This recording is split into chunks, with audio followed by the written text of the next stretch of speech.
My husband had 2 wives. And I was the second one. I just didn't know it. For 2 years, I kissed him goodbye every Monday morning thinking he was leaving for business. But he was going home. To his real home. To his real wife. To the children I didn't know existed. While I sat alone in Atlanta eating dinner at an empty table, another woman was serving him pot roast 600 miles away in Dallas. We wore the same wedding ring. Celebrated the same anniversary. Got the same I love you text at the exact same time. The sickest part. When I finally found out, his other wife and I did something nobody expected. Before we get deeper, let us know in the comments where you're watching from. We'd love to hear from you. And don't forget to hit that subscribe button so you never miss any of our upcoming videos. Grace Thompson was 34, successful, and tired of being alone. So when Marcus Johnson approached her at that Atlanta business conference with his perfect smile and smooth voice, she felt her luck finally changing. He wasn't like other men who stared at her body first. He complimented her presentation on corporate tax strategies. Asked intelligent questions. Made her laugh. 6 months later, she was wearing an engagement ring that cost more than her car. Her mother cried happy tears. Her friends called her lucky. Marcus showered her with flowers, surprise trips to Miami, designer bags she never asked for. When he traveled for business, which was often, he called every night. Sent good morning text. Made her feel like the only woman in the world. But there were signs. Small ones. She never met his family. He claimed they were all dead, parents gone, no siblings, distant relatives he hadn't spoken to in years. Grace felt sorry for him. A man with no family needed her love even more. She didn't know his mother called him every Sunday. Didn't know his sister lived 20 minutes away. And she definitely didn't know Victoria had been wearing the exact same engagement ring for 3 years longer. 8 months into marriage, Grace found the receipt. She was doing laundry, checking Marcus's pockets like always. Her fingers touched paper. She pulled it out, ready to toss it in the trash. Then she saw the amount. $327. From a toy store. They didn't have kids. When Marcus came home, she asked casually, trying to sound unbothered. He laughed. Said it was for a colleague's baby shower. You know how generous I am, baby. Grace nodded. Smiled. But something felt off. Nobody spends $300 on a coworker's baby. 2 weeks later, she tried adding him to her health insurance. The insurance company called back confused. Marcus Johnson already had active coverage at a different address in Dallas. Must be another Marcus Johnson, Grace told them. But that night, she heard him on a phone call outside. His voice soft, tender.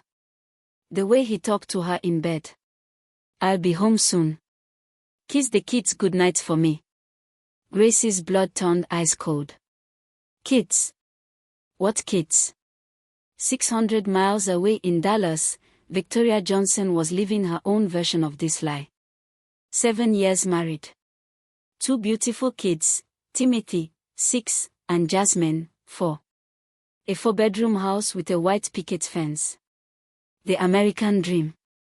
Her husband traveled for work. A lot. Sometimes 2 weeks at a time. But he always came home. Always brought gifts. Always told her she was his everything. Victoria's mother warned her once, a man who's always gone is always somewhere else. And that somewhere else usually has a name. Victoria laughed it off. Not her Marcus. He video called every night to read bedtime stories to the kids. Sent flowers on random Tuesdays. Deposited his entire paycheck into their joint account. She never questioned why he couldn't FaceTime from hotel rooms. Never wondered why his business trips always included weekends. Never asked why he had 2 phones, one for family, one for work. The truth was hiding in plain sight. Because while Victoria tucked their children into bed, her husband was sleeping next to another woman. His other wife. Grace discovered the truth by accident. She was scrolling through Facebook on a boring Tuesday night. Marcus was traveling again. A friend from college had posted photos from a charity gala in Dallas. Grace almost scrolled past. Then she saw him. In the background of a photo, barely visible. Marcus. Her Marcus. Standing next to a woman in a red dress. The woman's hand rested on his chest. Intimate. Comfortable. Like they belonged together. Grace zoomed in. Her heart stopped. The woman was wearing a wedding ring. The exact same design as hers. The one-of-a-kind ring Marcus had custom-made just for her. Her hands shook. She screenshot the photo. Stared at it for an hour. Maybe it was his cousin. Maybe a business partner. But Marcus said he had no family. And business partners don't wear matching wedding rings. That night, Grace made a decision. She wasn't going to confront Marcus. Not yet. First, she was going to find out exactly who this woman was. She had no idea that this woman was about to become the most important person in her life. The next morning, Marcus left for another business trip. Grace waited exactly 1 hour. Then she tore his office apart. Desk drawers, nothing. Filing cabinet, just tax returns. Computer, password protected. She was about to give up when she noticed something strange about his briefcase. The bottom felt thicker than it should. She ran her fingers along the edge. Found a hidden zipper. Inside was a second phone. Grace's pulse hammered. The phone was locked. She tried his birthday. Wrong. Their anniversary. Wrong. Then, randomly, she tried January 15th. It opened. What she saw destroyed her. Text messages to someone saved as EV with heart emojis. Photos of 2 children she'd never seen. Calendar entries marked family time. On weekends Marcus claimed he was working. Credit card statements for a mortgage in Dallas. School enrollment forms with Marcus listed as father. But the worst part was a voice memo Marcus had recorded for himself. A reminder: Victoria's birthday next week. Don't forget, like last year. Grace's birthday is the week after. Grace didn't cry. Didn't scream. Didn't throw the phone. Instead, she wrote down Victoria's phone number. Then she practiced what she was going to say. Victoria was making breakfast when her phone rang. Unknown number from Atlanta. She almost didn't answer. Something made her pick up. Is this Victoria Johnson? Yes. Who's calling? There was a long pause. Then. My name is Grace Thompson. Actually, it's Grace Johnson. And I think we're married to the same man. The spatula slipped from Victoria's hand. Eggs burned on the stove. Her daughter asked if she was okay. Victoria couldn't speak. The woman on the phone kept talking. Calm but broken. I found his second phone. I saw your pictures. Your children. I know this sounds crazy, but Marcus and I have been married for 2 years. I have proof. Victoria wanted to hang up. Call this woman insane. But something in her voice was too real. Too broken to be fake. And suddenly, everything made sense. The missing holidays. The weekend business trips. The way Marcus sometimes called her honey like he was reading from a script. The time he accidentally called her Grace during sex, then claimed he said it great. Send me the proof, Victoria whispered. 5 minutes later, her phone buzzed with screenshots. Marriage certificate. Photos of Grace and Marcus's wedding. Their honeymoon in Cabo. The same ring on Grace's finger. Victoria sank to her kitchen floor and did something she hadn't done in years. She called her mother. "Mama, you were right about everything." What happened next shocked everyone who heard this story. Grace and Victoria didn't fight. Didn't blame each other. Didn't compete for Marcus. Instead, they talked for 3 hours straight. They compared notes like detectives. Marcus used the same pickup lines on both of them. Bought them the same perfume for Christmas. Even took them to the same restaurant in different cities, claimed it was exclusive both times. Victoria laughed through her tears. "He told me I was the only woman who could make him settle down." "Same," Grace replied. Word for word. They discovered Marcus's system. He married Victoria first, courthouse wedding, small and private. 3 years later, he married Grace in a church with 200 guests. Never divorced Victoria.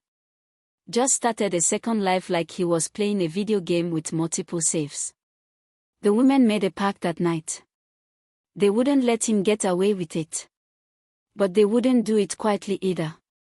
Marcus's company was hosting its annual gala in Houston next month. 400 guests. CEOs, investors, everyone who mattered. Marcus was giving a keynote speech. The topic: integrity in business leadership. The irony was delicious. The ballroom at the Four Seasons was packed. Grace sat in the third row wearing a black designer dress. Marcus had bought it for their anniversary. Victoria sat 5 rows back wearing the exact same dress. Marcus had bought it for their anniversary too. They made eye contact once. A small nod. Game time. Marcus took the stage looking like success itself. Armani suit. Perfect smile. He spotted Grace and winked. She smiled back. He began his speech. Integrity isn't just a word. It's a lifestyle. In business, your word is your bond. When I make a commitment, I honor it. When I give my word, it's sacred. That's how I've built my reputation. That's how I've earned your trust. The audience ate it up. Applause filled the room. Grace stood up. She walked toward the stage. Slow. Deliberate. Marcus frowned. What was she doing? She reached the microphone. The room went silent. "Thank you for that beautiful speech about commitment, Marcus. I'd like to introduce everyone to someone special."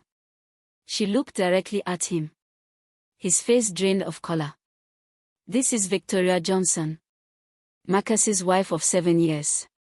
Victoria stood and walked forward. "And I'm Grace Johnson, also Marcus's wife, of 2 years." 400 people gasped in unison. Marcus's mouth opened. No words came out. For once, the smooth-talking businessman had nothing to say. Grace and Victoria took turns telling the truth. Every lie. Every duplicate gift. Every weekend Marcus claimed to be working. The matching rings. The matching dresses. The two families built on one foundation of deception. Marcus tried to speak. I can explain." "Explain what?" Victoria cut him off. "Explain how you have 2 birth certificates in your wallet for children your other wife doesn't know exist." Business partners whispered to each other. Phones came out recording. The CEO of Marcus's biggest client stood up and walked out. Then another. And another. By the time Grace and Victoria finished talking, Marcus stood alone on that stage. His career, his reputation, his carefully built empire, gone in 15 minutes. Both women walked out together. They never looked back. 5 years later, Grace wrote a best-selling book about her experience. She speaks at conferences helping women recognize the signs she ignored. Victoria remarried. A good man with 1 phone, 1 home, 1 wife. Marcus lost everything. Lives alone in a town where nobody knows his name. Grace and Victoria still meet every year on the anniversary of that night. They call it their Freedom Day. Because that's what it was. The day they stopped being side chicks in their own marriages. Here's what they learned: when you lose yourself trying to keep someone else, you become invisible in your own story. Grace and Victoria were ghosts in their own marriages. But they came back to life the moment they chose themselves. The lesson isn't that all men are liars. It's that your silence has an expiration date. And sometimes the most powerful thing you can do is speak your truth, even when your voice shakes. So what did you learn from this story? Drop your thoughts in the comments below. And if this resonated with you, share it with someone who needs to hear it. This is Tales by Tina. Until next time, remember, never settle for being someone's second choice. Stay blessed.